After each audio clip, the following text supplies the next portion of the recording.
Bonsoir à toutes et à tous, je suis très heureuse de vous retrouver. Bienvenue dans ce nouveau numéro de Média Investigation. Chaque mois, nous vous emmenons au cœur de l'actualité à la rencontre de celles et ceux qui la font dans des endroits où les caméras n'ont pas l'habitude d'aller. Aujourd'hui, un numéro spécial dédié à la perle du Détroit, à Tanger.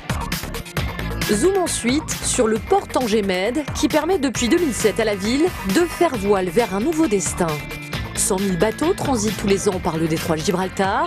Une situation stratégique qui permet au Maroc de peser à l'échelle internationale dans les domaines logistiques et industriels. Alors comment fonctionne le port Tanger-Med au quotidien? Comment gère-t-on la sécurité des imposants navires porte-conteneurs? Reportage dans cette émission.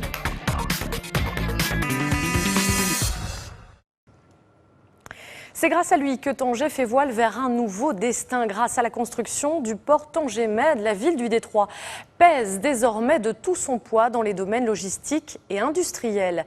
À une quarantaine de kilomètres de Tanger, le port est situé sur un axe stratégique.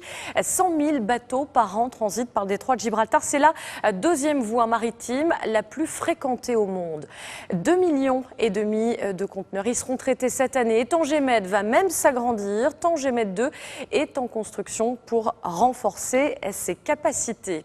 Alors comment fonctionne le port au quotidien? Comment les monstres marins que sont les navires porte-conteneurs sont-ils dirigés puis menés à quai? Comment Tanger-Med assure la sécurité d'un tel univers? Regardez.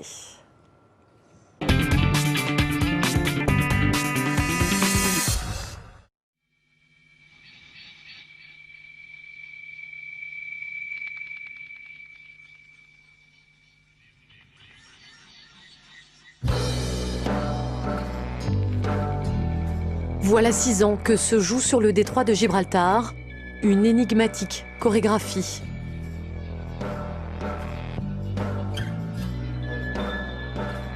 « 80 mètres de haut, 145 mètres d'envergure, 1700 tonnes, d'imposants monstres de fer sont sortis de terre et de mer. Une nouvelle légende s'est construite sur ce fameux détroit, à la croisée de plusieurs mondes. Si c'est non loin d'ici qu'Hercule se serait reposé de ses 12 travaux, ses 16 doigts métalliques, eux, n'arrêtent jamais de jouer leur mélodie. Leurs mâchoires d'acier peuvent déplacer jusqu'à 40 000 conteneurs par jour. 2 terminaux, 2 concessions, 2 groupes, Maersk et Eurogate, qui seront installés ici pour une trentaine d'années. Cette activité, on l'appelle le transbordement.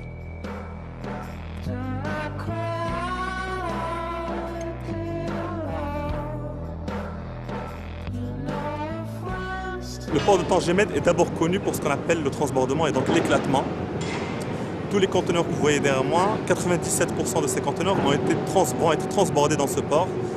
Donc très simplement, ce sont des grands navires qui viennent, en l'occurrence de l'Asie, et qui viennent ici, qui sont déchargés. Et ensuite, quelques jours après, quelques semaines après, ils sont rechargés sur des navires relativement de taille plus petite pour aller en Europe et principalement en Afrique de l'Ouest. Aujourd'hui, le port de Tanger-Med réexporte en transbordement 40% de son trafic vers l'Afrique.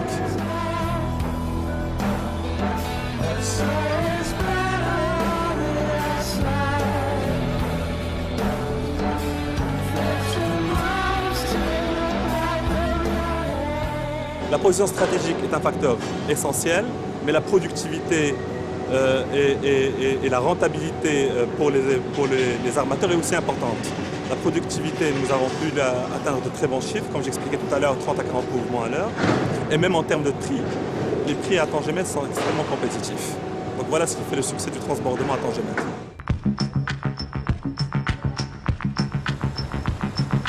Autre balai dans la zone franche de Tanger-Med, celui des voitures de l'usine Renault, venues par train depuis Meloussa, à une trentaine de kilomètres.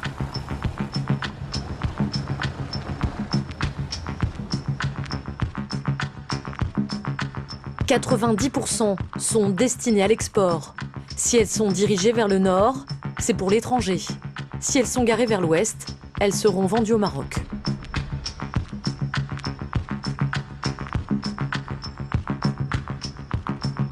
Il y a eu un effet très positif sur le reste de l'économie, puisque aujourd'hui cette plateforme est aussi utilisée par les importateurs-exportateurs. Cette plateforme portuaire a encouragé des grandes sociétés, à savoir par exemple le projet Renault, à s'installer au nord du Maroc pour justement exporter leurs voitures, parce qu'ils cherchaient une solution logistique efficace. Tangemed en est finalement une par rapport au projet Renault. Donc finalement, un projet comme ça devient structurant quand il a été d'abord très bien étudié, quand il y a une volonté importante de vouloir le réussir, et quand il y a une crédibilité comme celle que Tangemed a pu concrétiser, à savoir finir dans les délais, signer le contrat dans le bon timing, offrir une logistique performante et des tarifs attractifs. Ce qui peut faire la réussite d'un port, c'est sa compétitivité au niveau international. Mais bien sûr, il faut que les opérateurs aient confiance dans le port, et en particulier la sécurité, que ce soit la sécurité de la navigation et tous les autres types de sécurité, sécurité de la marchandise, des biens, mais également la sécurité incendie. Toute cette sécurité doit pouvoir donner confiance à ces opérateurs. Sécurité, maître mot au port Tangemed, car dans un tel univers, pas le droit à l'erreur. À la capitainerie, on surveille le flux des bateaux dans le détroit de Gibraltar. On suit également l'arrivée de ceux qui doivent y faire escale.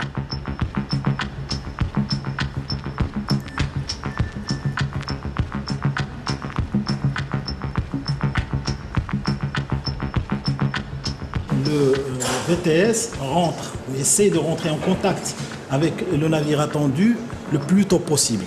Donc c'est pour cela qu'ils font recours à ce système d'AIS. C'est une carte qui montre un peu les positions actuelles des navires et dans la zone souhaitée pour suivre ce navire et avoir une idée exacte ou l'heure d'arrivée exacte du navire au port Tangemed. Beaucoup de navires, beaucoup d'échos de navires qui passent dans cette zone.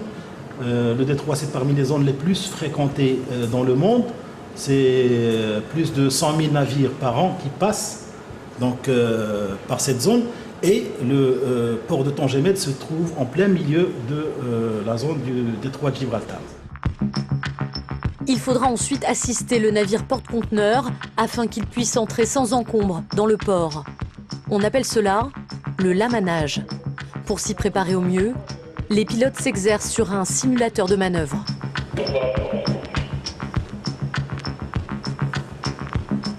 Nous sommes actuellement à bord du CMA-CGM Marco Polo, le deuxième plus gros navire au monde, 16 000 conteneurs à bord. Nous y sommes virtuellement. Nous sommes effectivement à bord d'une des passerelles du Tangemed Marine Simulator et qui nous permet justement de reproduire à l'identique du réel ce qui se passe à bord de ces navires. Donc l'arrière sous la via 60. L'objectif étant justement de voir est-ce qu'on peut accueillir ces navires, les piloter, les faire entrer au port dans toutes les conditions de sécurité. Il y a seulement 9 ports au monde qui peuvent accueillir ce genre de navire. Tangemed a le privilège de faire partie de ce club. Ok, 70 mètres, l'évitage clair ici.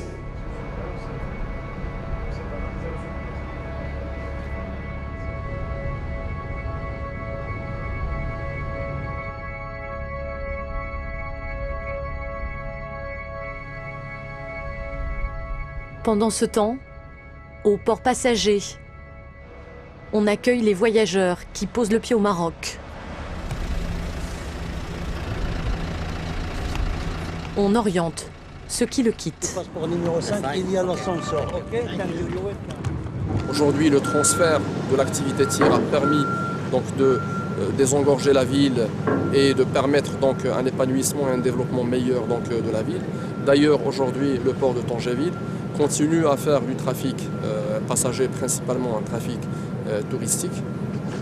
Et cela permet aussi aujourd'hui d'engager l'ensemble des travaux et investissements qui ont été lancés au niveau du port de Tangéville pour le reconvertir en un vrai port touristique. Lorsqu'un largue les amarres, l'autre jette l'ancre. Gérer les départs et les arrivées, c'est le quotidien de la vie d'un port. C'est justement l'heure d'une opération de l'amanage. Un navire porte-conteneurs approche des côtes. Les deux pilotes, Tarek Douras et Mohamed Rafouk, embarquent à bord d'une pilotine. Leur mission, accompagner ce monstre de près de 400 mètres jusqu'à l'intérieur du port. D'accord, donc il va appareiller, il va quitter le port. Bien reçu, merci. Nous sommes actuellement en route pour le CMA CGM Van Humboldt. C'est un navire de 400 mètres de long, 16 000 conteneurs à bord. Il se présente pour accoster au port de Tangémed. Actuellement, il est à environ 2,5 milles nautiques. Ça fait à peu près 3,5 km à 4 km du port. Donc c'est la position à partir de laquelle il est pris en charge par le port, par le pilotage. Une mission qui n'est pas sans danger. On a des conditions de temps quand même qui sont assez bonnes, une mer calme et par conséquent l'opération ne va pas présenter de difficultés. Par contre, là où il y a le jour où il va y avoir de la houle ou la mer qui est grosse, l'opération est vraiment très dangereuse. Le danger, c'est une chute à l'eau du pilote lors du passage de la pilotine à l'échelle de pilote ou carrément lorsqu'il escalade l'échelle de pilote, il risque bien sûr de tomber à l'eau. Des opérations comme celle-là, il peut y en avoir jusqu'à 10 par jour.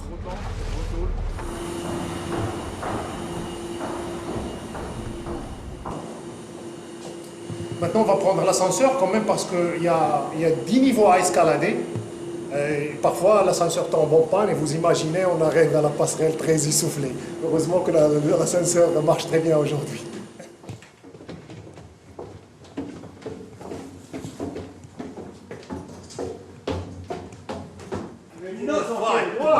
Oh, look at this ship handling training. Most of the time here now we are, let's say, customer of the port. En situation devant.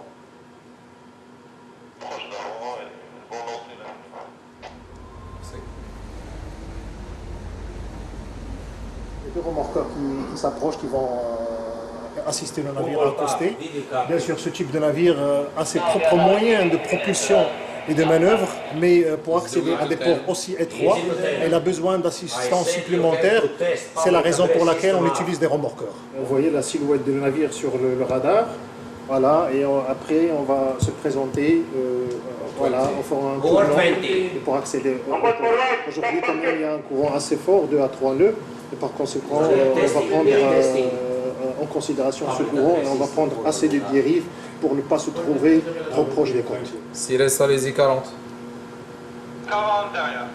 Il doit savoir à chaque instant où son navire se trouve. Il a un plan de passage dans sa tête qu'il doit suivre, bien sûr, en le vérifiant à travers les équipements dont il dispose et surtout à travers son savoir-faire. Parce que même en cas de panne d'un équipement, le pilote a des repères sur la terre à travers lesquels il peut se positionner et savoir son navire où il se trouve à chaque instant.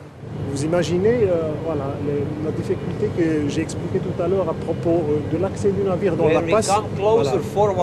Déjà, le navire va se présenter dans ce poste-là et on doit entamer la giration un petit peu à l'avance pour pouvoir se trouver dans la bonne position pour aller accoster à quai.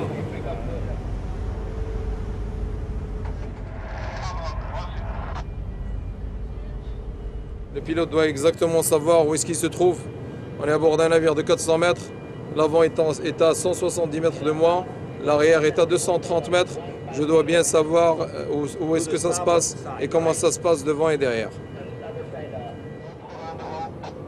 You see, it seems that the bow is passing too close. But it is always, better for us to challenge each other, right? Exactly. There is the reason. Because sooner or later there might be a mistake, huh? Sure, yeah. By this we just refresh it, Exactly, huh? we refresh and we discuss and... No hard feelings, yeah. huh? I have never complained here. I have never had any kind of maneuver that I would consider unsafe. We can do it this way or the other, it depends on the, but I have never, always in the good hands here, that's for sure. And this is not for you. Exactly. Pousseur avant, reprenez 20% poussé.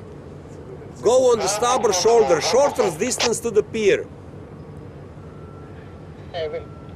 90 degrees to pier from the starboard shoulder, that's it. Pousseur 40. 40 pousseur. Sires mort la remorque. Merci beaucoup. Donc le navire, là, il est en train de se positionner. Là, il est en train de se poser. On est en position. Il est en train de se mettre tout contre les défenses. Navire en position. Position, Captain. Yeah, thank you. I'm coming here for 4 years already, with all the time with ships of 350 meters and more.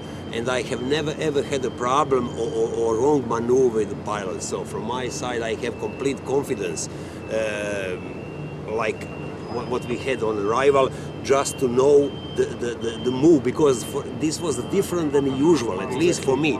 In all these 4 years, I really have never entered like this. It just happened that way, because we are always coming at 1800 there. Usually there is 2 hours strong current, and then wind. This is really God sent. Huh? Exactly. You're welcome, Captain. Always. Very happy that you're... Mission accomplie pour les pilotes. La nuit est tombée. La journée s'achève pour une partie des employés du port. I have a good chance to encounter you not, because you are all the time here. You remember we have met in Malta. It was you. No, it was... Mais en s'éloignant un peu, l'on entend encore des échos métalliques. Car un port ne dort jamais que d'un œil.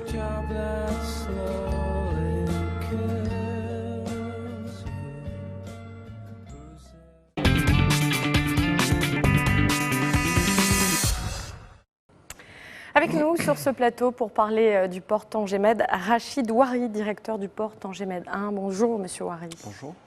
Alors le port Tanger-Med a fait prendre une nouvelle place à Tanger et au Maroc, donc à l'échelle internationale. À quoi est-ce que ça se voit? Quelles sont les répercussions? Alors, ce qu'il faut rappeler d'abord, c'est que le port Tanger-Med a été construit dans un délai relativement court. Sa Majesté le Roi a lancé les travaux en 2003 et le premier terminal à conteneurs a été ouvert en 2007. Alors, à partir de 2007, de l'année 2007, le port Tanger-Med a pris chaque année de plus en plus de place sur l'échelle mondiale au niveau des conteneurs. Cette année, nous devrions en finir avec environ 2,5 millions de conteneurs, ce qui porte le port Tanger-Med dans le top 4 des ports en Méditerranée. Et ce qui a été créé derrière ça, c'est que le port Tanger-Med, puisqu'il est très bien situé au niveau géographique et qu'il a de très grandes profondeurs jusqu'à moins 18 mètres, a pu permettre au port de Tanger d'être connecté à plus de 120 ports au niveau du monde. Alors le fait d'être connecté à plus de 120 ports au niveau du monde a porté la connectivité du Maroc, c'est-à-dire comment le Maroc est connecté au reste du monde, de la 78e place avant la construction du port à la 18e place depuis déjà 2 ans. Donc c'est une avancée considérable, être connecté à 120 ports, plus de 50 pays et les 5 continents. Alors pour entreprendre un tel projet, quels sont les obstacles techniques à surmonter?